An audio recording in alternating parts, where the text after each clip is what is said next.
Aujourd'hui, je vais passer en revue 6 VTT semi-rigides pour débuter avec un budget compris entre 900 et 1600 euros. En dessous, je vous le conseille pas vraiment car vous risquez d'être rapidement frustré si vous accrochez à la pratique de ce sport. J'ai moi-même fait cette erreur d'acheter un vélo à 500 euros pour débuter et ça a été vraiment de l'argent perdu pour rien. Alors accrochez-vous pour cette sélection et n'oubliez pas, pour trouver les meilleurs tarifs et promotions, n'hésitez pas à aller faire un tour en description de la vidéo. Pour commencer, j'ai testé le VTT semi-rigide Mondraker Chrono dans mes dernières sorties. Ce modèle dynamique proposé autour des 900 euros m'a séduit par sa géométrie XC Forward qui optimise vraiment la position et la transmission de puissance. Le cadre en aluminium 6061 Extra Light conifié s'est révélé à la fois léger et robuste. J'ai particulièrement apprécié la fourche RockShox Judy Silver TK de 100 mm avec son système turnkey et ses réglages de compression pop-lock à 2 positions. La transmission SRAM SX Eagle 12 vitesses offre une excellente fluidité. J'ai exploité toute l'amplitude de la cassette en 11,50 dents, couplé à un monoplateau avant de 34 dents,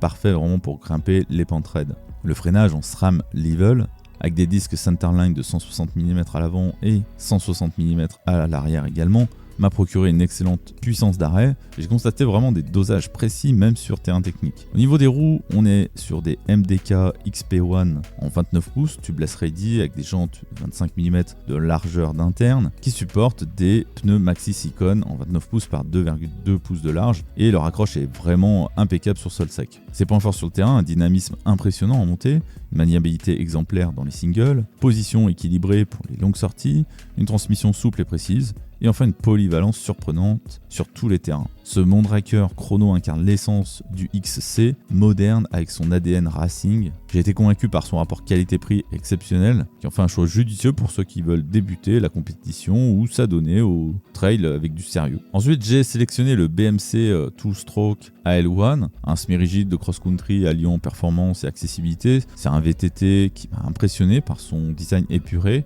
combinant efficacité en montée et stabilité surprenante sur les terrains techniques. Le cadre est en aluminium premium, il utilise une technologie Tune Compliance Concept pour absorber les vibrations sans compromettre la rigidité. J'ai apprécié sa fourche en RockShox Recon RL, 100 mm de débattement, idéal pour filtrer les aspérités tout en conservant une précision directionnelle. La transmission en SRAM NX Eagle 12 vitesses fournit une plage d'utilisation largement suffisante. Le monoplateau 32 dents couplé à une cassette 11,50 dents permet d'affronter les pentes les plus raides sans jamais manquer de braquet dans les sections un peu rapides. Les freins en SRAM Level T hydraulique ont délivré un dosage précis et une puissance constante. A noter la présence de disques centerline 160 mm à l'avant comme à l'arrière pour les tailles S et M et ensuite 180-160 pour les tailles L et XL, ce qui garantit vraiment un freinage optimal. Les jantes sont d'une largeur interne de 25 mm également, montées sur des moyeux Shimano MT400 avec des pneus Vittoria Barzo en 29 pouces par 2,25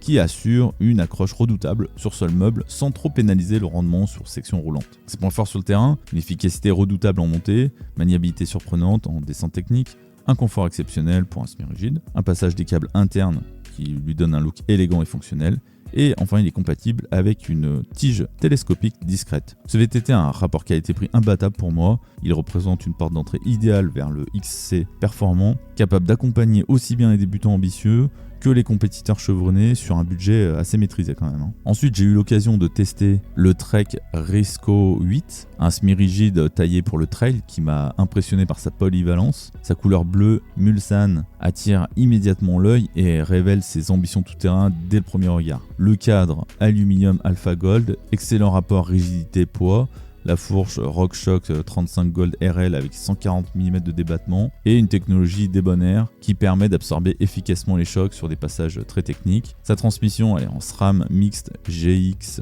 NX Eagle 12 vitesses. Elle offre une amplitude très grande avec un plateau de 30 dents couplé à une cassette de 11,50 dents qui m'a permis de grimper des pentes bien raides sans manquer de braquet. Les freins hydrauliques en Shimano 4 pistons MT 4100 MT 420 apportent une puissance de freinage impressionnante, leur modulation est précise et m'a donné confiance dans les descentes techniques et les virages serrés. Enfin, les roues Bontraker Line Comp 30 en tubeless ready se sont révélées robustes et réactives avec des pneus Bontraker XR4 Team Issue en 29 pouces par 2,60 qui m'ont assuré une accroche exceptionnelle sur tous les terrains. Ses points forts sur le terrain, une maniabilité exceptionnelle, tige télescopique pour des descentes bien engagées, confort surprenant pour un semi-rigide, gomme des pneus adhérentes sur terrain humide et enfin une transmission très fiable même en conditions boueuses. Ce Trek Roscoe 8 est un excellent compagnon d'aventure, à l'aise sur presque tous les terrains, son rapport qualité-prix autour des 1000 € en fait quand même une option très attractive pour qui recherche un semi-rigide performant sans se ruiner. En quatrième, c'est l'Orbea Lofay H30 qui m'a immédiatement attiré pour ce classement par son allure racée et sa posture agressive. On est conquis dès les premiers coups de pédale avec ce modèle par sa capacité à transformer chaque sortie en terrain de jeu, peu importe la difficulté du sentier. Il est basé sur un cadre en aluminium hydroformé triple butted qui offre une combinaison parfaite entre la légèreté et robustesse. J'ai particulièrement apprécié la fourche RockShox Recon Air de 140 mm qui absorbe vraiment très bien les chocs en conservant une précision directionnelle remarquable. Transmission est en Shimano DR 12 vitesses qui est une fluidité reconnue avec un monoplateau de 32 dents couplé à une cassette Sunrace de 11 à 51 dents qui permet d'affronter les montées les plus raides sans trop être juste. Les freins hydrauliques sont en Shimano MT200 équipés de levier MT201 qui délivrent une puissance de freinage parfaite. Leur mordant et leur modulation inspire vraiment confiance dans les descentes techniques où la précision est essentielle. Les roues sont en tubeless ready en 29 pouces, assemblées à des jantes aluminium 32 trous qui procurent un excellent maintien latéral. J'ai trouvé le grip optimal grâce aux pneus spécifiquement conçus pour maximiser l'adhérence sur ces surfaces.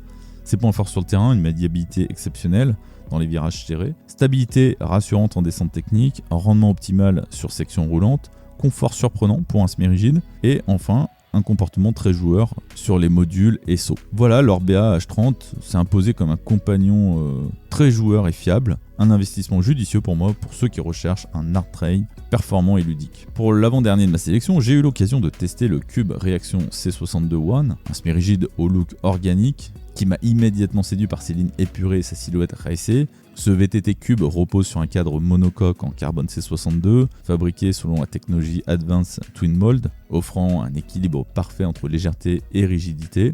J'ai particulièrement apprécié sa fourche SR Suntour Raiden 32R avec 100 mm de débattement et un verrouillage à distance. La transmission, elle est en mixte NX SX Eagle de 12 vitesses de chez SRAM qui offre une plage de rapport idéale dans toutes les situations. Monoplateau 32 dents, couplé à une cassette 11-50 dents, un classique qui permet d'affronter les montées sans jamais manquer de braquet. Le système de freinage, là on est sur du Magura MT30 avec des disques hydrauliques de 180 à l'avant et 160 à l'arrière, donc assez impressionné par sa puissance de décélération et son mordant progressif. J'ai pu contrôler ma vitesse avec précision dans les descentes techniques. Les roues sont en cube EX25, tubeless ready, et montées avec des moyeux Newman.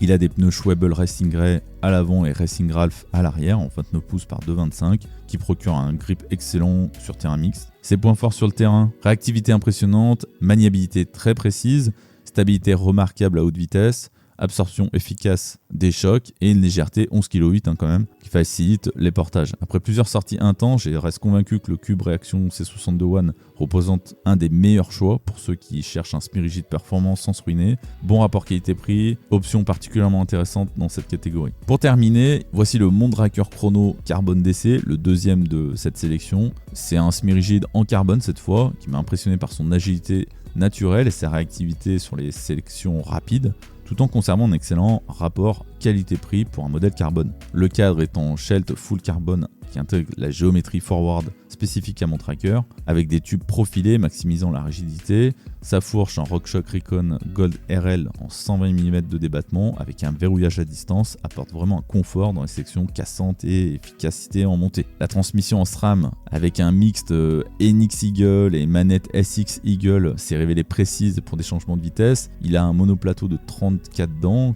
qui est couplé avec une cassette de 11,50 dents. Tout ça fournit une plage suffisante pour affronter les pentes les plus raides comme des descentes à haute vitesse. Les freins sont en SRAM Level avec leur disque Centerline en diamètre 180 mm à l'avant et 160 à l'arrière. Ils sont impressionnants par leur mordant.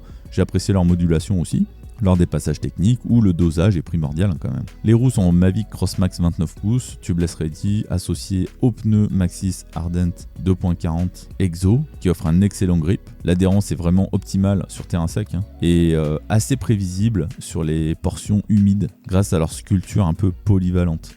Il représente pour moi un des meilleurs choix pour les VTTistes qui recherchent à investir dans un semi-rigide polyvalent. J'ai particulièrement apprécié sa légèreté, sa géométrie moderne et sa transmission fiable qui en font vraiment un bon choix. Ses points forts sur le terrain, géométrie moderne, excellente capacité de franchissement, réactivité immédiate lors des relances, un confort surprenant pour un semi-rigide et son point fort aussi c'est quand même sa légèreté appréciable, 12,2 kg en configuration tubeless. Vous pouvez retrouver ces VTT en description au meilleur tarif et nous lâcher un petit like et vous abonner à la chaîne.